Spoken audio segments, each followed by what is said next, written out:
Kamareddy municipal chairperson గడ్డం ఇందుప్రియ జిల్లా కేంద్రంలోని జీవదాన్ హైస్కూల్లో మున్సిపల్ కమిషనర్ సుజాతతో కలిసి తనిఖీ చేశారు. పాఠశాల నిర్వహణ తీరుపై తీవ్ర ఆగ్రహం వ్యక్తం చేశారు. బాత్రూమ్స్, టాయిలెట్స్ నుంచి దుర్వాసన రావడంతో క్లీనింగ్ చేయించాలని మేనేజ్మెంట్పై మండిపడ్డారు.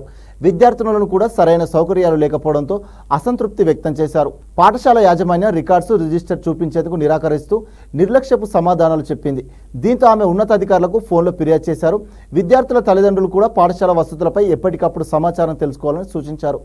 కౌన్సిలర్ వెంట పట్టణ కౌన్సిలర్లు, ఎంఈఓ ఎల్లయ్య, అగ్నిమాపక అధికారి సుధాకర్, మున్సిపల్ కమిషనర్ సుజాత తదితరులు ఉన్నారు.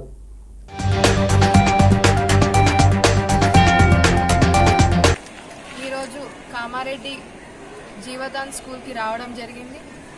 నాకు ఒక 2 days back Jeevadan parents call చేసి మరి ఇక్కడ వాష్రూమ్స్ క్లీన్గా లేవని చెప్పడంతో మేము అందరం మరి మా తోటి కౌన్సిలర్స్తో పాటు ఎంఈ సార్ ఎల్లయ్య గారు కూడా ఇక్కడికి వచ్చారు. అలాగే మా కమిషనర్ మేడం, మున్సిపల్ సిబ్బంది అందరం కూడా ఇక్కడికి రావడం జరిగింది. డెంగ్యూ, మలేరియా అనేది ఎంత తీవ్రంగా వ్యాప్తిస్తుందో మనం చూస్తున్నాం. చనిపోయే స్టేజ్ అంటే చాలా కేసెస్ వల్ల చాలా మంది చనిపోతున్నారు. చిన్నపిల్లల నుంచి పెద్ద వయస్సు ఉన్న వాళ్ళు కూడా చాలా ఎఫెక్ట్ అయ్యి చనిపోవడం జరుగుతుంది. ఇక్కడ ఉన్న Jeevadan principal sir Shyam sir కూడా ప్రెసెంట్ డెంగ్యూ తోటి మన జీవదాన్ హాస్పిటల్లో అడ్మిట్ అవ్వడం జరిగింది. మరి సో ఇక్కడికి వచ్చి మేము వాష్రూమ్స్ చెక్ చేస్తే ఎంత ఘోరంగా ఉందంటే సిచ్యువేషన్, గవర్నమెంట్ స్కూల్స్లోనే బెటర్ ఉంటాయి వాష్రూమ్స్. ఇక్కడ ఎంత చండాలంగా ఉందంటే స్మెల్ రావడము, మరి అక్కడ ఆ వాష్రూమ్స్ క్లీన్ లేకపోవడం తోటి అక్కడ దోమలు వచ్చినప్పుడు, పిల్లలు వాష్రూమ్స్కి వెళ్ళినప్పుడు ఆ దోమలు కరిస్తే మరి వాళ్ళకి డెంగ్యూ, మలేరియా అనేది ఈజీగా అటాక్ అవుతుంది. మరి ఇంత పెద్ద ప్రైవేట్ స్కూల్ రన్ చేస్తున్నప్పుడు మరి వాష్రూమ్స్ ఎట్లా ఉంచుకోవాలనేది కూడా వీళ్ళకి శ్రద్ధ లేదు. ఫస్ట్ ఆఫ్ ఆల్ ఆ స్కూల్లో వాష్రూమ్స్లో కూడా ఒక టాయిలెట్ బేషన్ లేదు, అడ్జస్ట్ ఫ్యాన్ లేదు, హ్యాండ్ వాష్ లేదు, ఏది కూడా మెయింటైన్ చేస్తలేరు. మరి ఇట్లాంటి సిచ్యువేషన్ ఉంది కాబట్టి మేము ఈరోజు ఇక్కడికి వచ్చి చూస్తే కల్లారా మాకు కనిపించడం జరిగింది. మా మున్సిపల్ నుంచి మేము తీసుకోవాల్సిన యాక్షన్ త్రూ అంటే శానిటేషన్ రూల్ ప్రకారం, యాక్ట్ ప్రకారం మేము వాష్రూమ్స్కి లాక్ వేయడం జరిగింది. ఎందుకంటే పిల్లలకి ఎఫెక్ట్ కావద్దు. ఇక్కడ ఉన్న పాపులేషన్ కూడా మనకు total school Jeevadan school population చూసుకుంటే 2604 పాపులేషన్ మనకి జీవదాన్ స్కూల్ స్టూడెంట్స్ చదువుతున్నారు. మళ్ళీ పాపులేషన్ వైజ్గా క్లాస్ రూమ్లో ఉండాల్సిన స్ట్రెంత్ కన్నా ఇంకెక్కువనే ఉండి పిల్లలు చదువుతున్నారు. మరి ఇక్కడ ఉన్న పాపులేషన్ వైజ్గా అయితే మనకి 1332 బాయ్స్ ఉంటే వీళ్ళకి ఉండాల్సిన వాష్రూమ్స్ రూల్ ప్రకారంగా అయితే 33 వాష్రూమ్స్ ఉండాలి.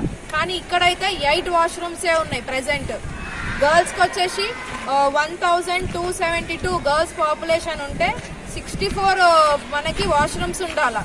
దానిలో మనకి ఇక్కడ ఉంది 40 వాష్రూమ్స్ మాత్రమే ఉంది. మరి ఇంత పెద్ద స్కూల్ రన్ చేస్తున్న దగ్గర 40 years నుంచి స్కూల్ రన్ అవుతుంది. మరి ఇప్పటి వరకు కూడా ఏ చర్యలు తీసుకోలేదు వాష్రూమ్స్ గురించి. అది ఒకటి. మేము మా ఎంఈ సార్, ఇప్పుడు ఎల్ఐ సార్ కూడా ఉన్నారు, మేము అడిషనల్ కలెక్టర్ సార్ గారికి అలాగే మన కలెక్టర్ సార్కి కూడా కాల్ చేసి చెప్పడం జరిగింది.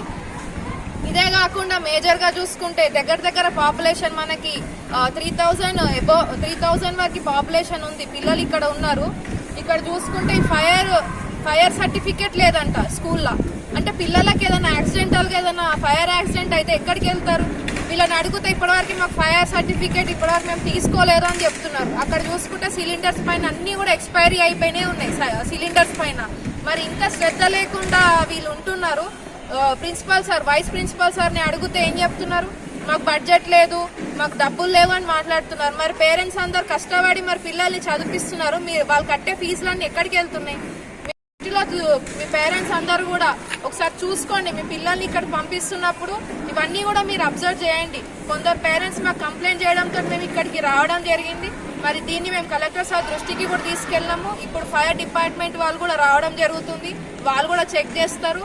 100% ఈ పిల్లలకి ఎటువంటి ఇబ్బంది కలిగితే మేము కంపల్సరీ చర్యలు తీసుకుంటాము. ఎంత దూరం వరకైనా వెళ్ళి మరి మాట్లాడడం జరుగుతుంది. కామారెడ్డి పట్టణ ప్రజలకి ఎక్కడ కానీ ఎటువంటి ఇబ్బంది ఉన్నా కానీ యాజ్ ఎ మున్సిపల్ చైర్పర్సన్గా నాకు బాధ్యత ఉంటుంది కాబట్టి 100% నేను చర్యలు తీసుకుంటా. ఇదే స్కూల్ కాదు, నేను ఎప్పుడు ఏ స్కూల్కి వచ్చి విజిట్ చేసే తెలియదు. 100% నేను విజిట్ చేస్తాను. ఇప్పటి నుంచి అయినా ప్రైవేట్ స్కూల్ అందరూ దీన్ని చూసాను ఒక ఎగ్జాంపుల్గా తీసుకొని అందరు కూడా చేంజ్ అవుతారనే ఉద్దేశంతో మరి ఇక్కడికి రావడం జరిగింది.